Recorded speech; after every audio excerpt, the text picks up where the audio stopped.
Check, check. Check, check. All right, we're good.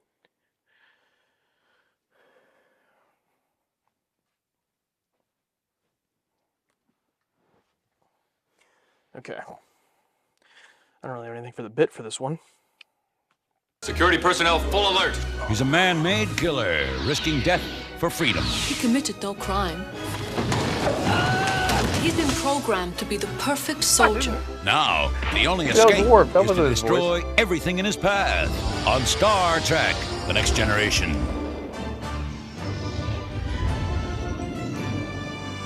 I don't know if they didn't want you to know it was Worf or they just didn't care. Yeah, it was definitely not Worf. And it was not in the episode, at least in the version we watched on these Blu-rays. What if that was in the original? Oh God, the original VHS cut or whatever, or like maybe yeah, when they did the Blu-ray, they're like, we gotta get rid of that scream. Get rid of that scream.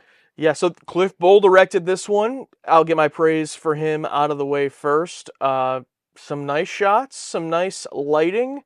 I wouldn't say it's his best directed one, but we did get some fight choreography, which he's been good at. Conspiracy, for example.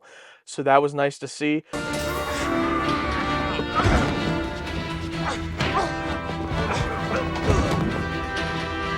Written by Robin Bernheim. Check this out.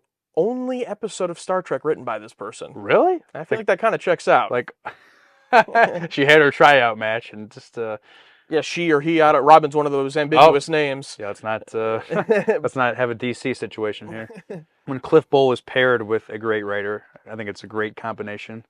But Cliff Bole paired with Robin, just a run-of-the-mill, passable Star Trek episode. Like you said in the reaction, this was on TV. Oh yeah, or this was playing again on streaming somewhere. I don't know. It's like, oh okay, I'll pass. Yeah, it's a funny point because on Paramount Plus they do have That's right. They have a channel that live channels, yeah, and one of them is Star Trek. But yeah, if one day when I'm able to watch those, if I went on there and it was this one, I would just switch away. You know, it's kind of like the same thing. Like they have a Twilight Zone channel on there, and when it's like an episode I don't care for, it's like okay, whatever. That's how I felt about this. Nothing about it sparked any hatred or anger. There's going to be stuff that we talk about that I didn't like about it, but it just felt like an episode of a late 80s TV show. Oh, I'm sorry, early 90s TV show. That's right. We're in the 90s now. Yeah. One to piggyback off you said. One, if you did try to do that in Paramount Plus, it wouldn't work. Yeah, it just wouldn't play. It wouldn't work. But yeah, Cliff Bole definitely did what he could. I enjoyed the parts of the ship we haven't really seen before. When he's walking down that orange lit hallway, that cylinder tube hallway, and then that little bit where he's in that darkened hallway and he's putting the supercharged phaser in the little compartment. All those were super nice. The cargo bays, very cool. Those, what's the 5-side? Pentagons? Like, what are those pentagons? Just there for Worf and him to crash into. Yeah, I said pentagram during the reaction, and there's a hilarious moment from the show Boy Meets World. I'll put in if I can find it. What's this? It's the Pentagon. I got it this summer in Washington. The Pentagon? The sign of the pentagram will appear in your hand. The Pentagon or the pentagram? Same difference. Jeff McCarthy playing Roga Dinar, this prisoner that escapes, and I thought he was fine. He was just like run-of-the-mill guest, a little bit, you know, on the level of the outrageous Okana from was that first season or last? I think last season. And just like, he had a little bit of charm. His highlights for me were the scenes with Data and the scenes with Troy while he was in the cell, the prison cell. My program can be altered. Yours cannot. How do you separate the program from the man? There on the Enterprise, but nothing I'm going to really remember. Yeah, no, not a guest character that I'll be thinking about much long after we're done talking here. It sucks to feel like I'm blanking, but it's just like, this is so like down the middle type episode where it's like he did fine. Like, he wasn't terrible. He wasn't, what's that guy you hate from episode 1? Oh, Dr. Stubbs? Yeah, he was no Dr. Stubbs, but he ain't no Kalar either. Yeah. He's just... TV actor, came in, did his job. He's just super soldier guy, and did fine. Wasn't insufferably bad. It wasn't like, holy shit, this guy, you know. It was just like, he did his job. Yeah. He clocked in, he clocked out. And then the other main guest was the Prime Minister, played by James Cromwell, who you pointed him out. I've seen him in things. The thing that comes to my head is American Horror Story. What do you know him from? iRobot. Oh yeah, is he the doctor who kills himself? He is the doctor Yeah. that kills himself. Yeah, I think that was like the first thing I ever saw him in. Let's talk about the plot a little bit. So Enterprise goes to this planet, Angosha 3, and they want to be part of the Federation, so it's like a tryout or whatever the process is, which is still kind of unclear to me. In this episode, it seems Picard just has the authority to choose. Like, I don't know what the whole process is. No, they're making a report. So they gave their application, they talk to him, maybe they see how things are. It just so happened that this guy broke out. Well, I'm greatly impressed with everything I've seen so far, Prime Minister. Then I hope it will reflect favorably in your report, Captain. And like these Angosians were like, God fucking damn it. It's like, of course, when this happens, because he was going to make a report back to Starfleet, like if they're a good candidate or not. I don't think Picard would make the choice. But I think after the events of this episode at the end, like Picard's saying no, but I think he's still going to make it in his report like, no, they ain't ready yet. When you're ready for membership, the Federation will be pleased to reconsider your application. We'll try back next year on this loop.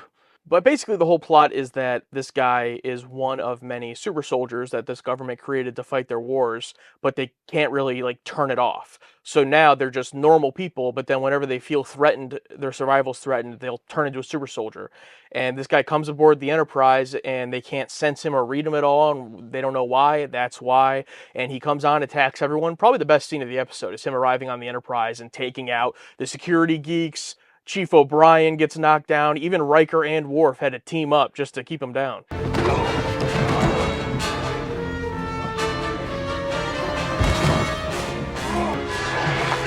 Yeah, Chief got shot. He got stunned. Yeah. Poor bastard. It was such like a nice TOS callback when they have the wide shot of the fight scenes. I'm like, oh, that takes me back. That takes me back. I wanted to see if there was a stunt double for Riker, but he was hidden pretty well. He just took like a shoulder roll. I would have liked to see Data fight him. It would have been like the battle of the programs. You know what I mean? Yeah, and we did get their conversation, and that was one of the things I enjoyed about the episode is the idea of a super soldier, not an android, but they are a human with programming, and Data brings this up. You know, I'm programmed, you're programmed, just in different ways. So it was cool to see them talk back and forth, and Data's confusion over why can't you be unprogrammed, and it's because the human brain, you know, there's lasting effects of stuff, and once you do something to it, you can't just reverse it like you could with Data because he's an android and you could just wipe him, presumably. So I enjoyed that, and then I also liked with Troy's conversation with him that they didn't go the romantic route or sexual route. It was a man and woman just talking, and then by the end of the episode, they're more so companions or friends. Why do you have all this anger toward me? A girl with long, dark hair broke my heart a long time ago. Essentially, her being a woman doesn't even matter, which is good. Like that's nice to see.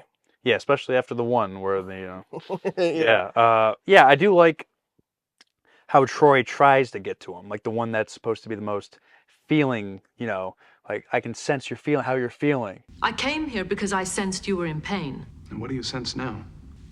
Pain is gone. And the one who's able to get to him is the one with no feelings.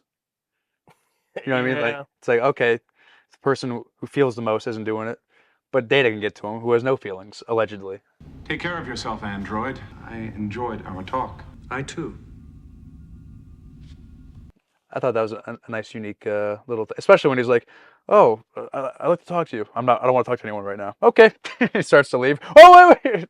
As soon as he starts to leave, it's like playing like your manipulation's not gonna work on me, pal. You said after we watched it, kind of in the middle of this episode, it was kind of like, okay, where is this going? But I feel like that statement can have two different connotations, a positive and negative. There's the, where is this going? And then the, where is this going? And this was the latter. Yeah, I said that because there were so many, like, oh, he's in this substation, he's in this subdeck, go there. No, go to this subsection, go to this subsection there. I'm just like, Yeah. I thought like, oh, I mean, it led to a good twist where it's like, because they figured out like, oh, he's stringing us along.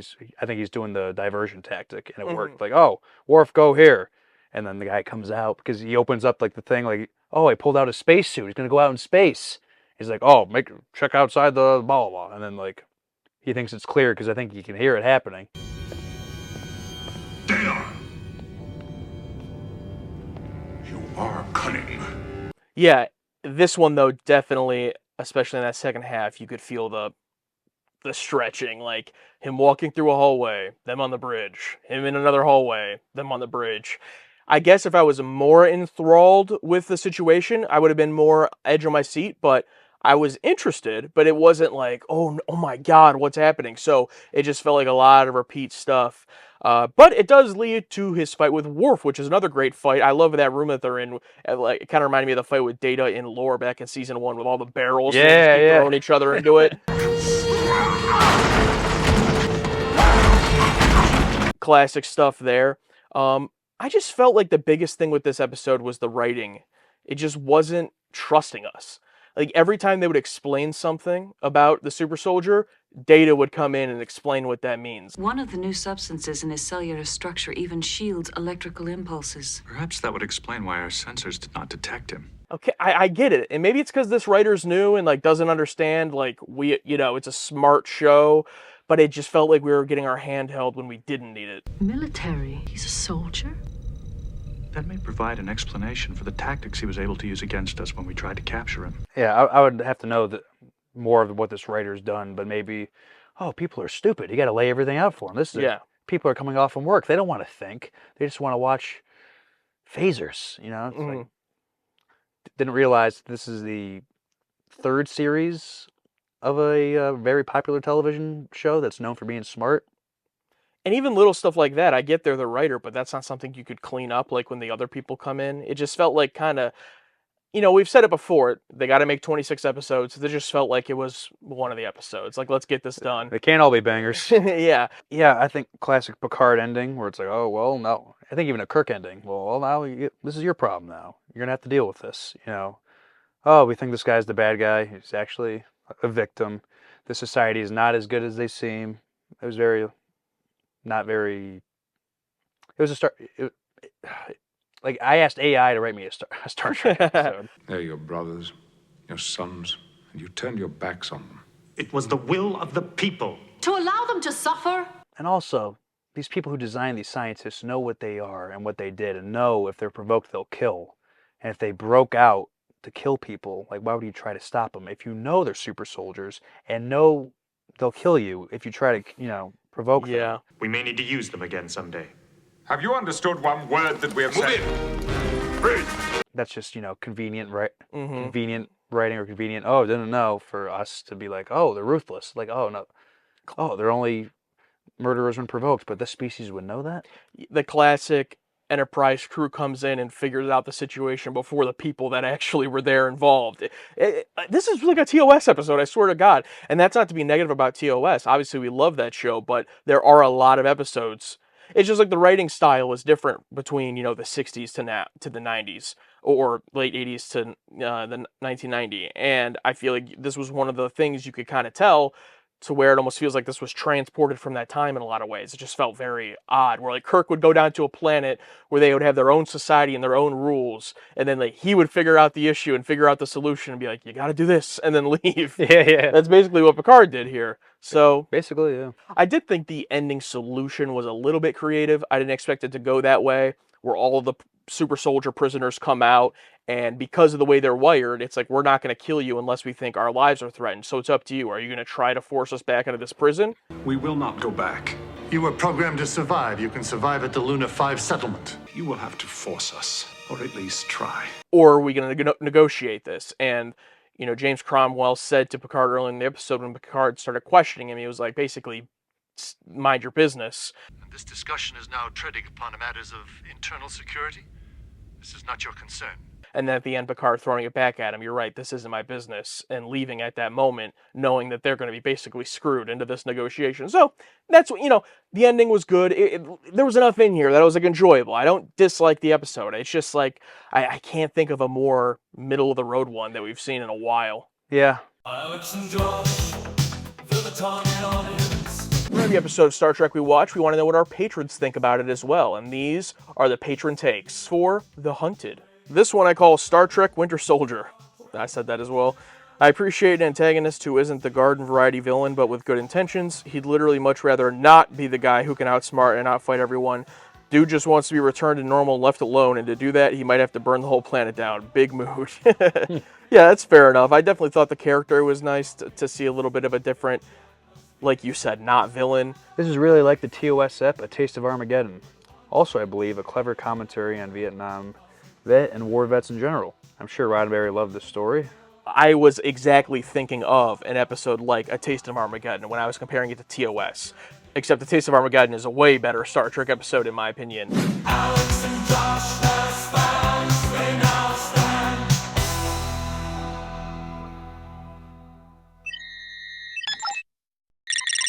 People are coming off from work. They don't want to think. They just want to watch phasers.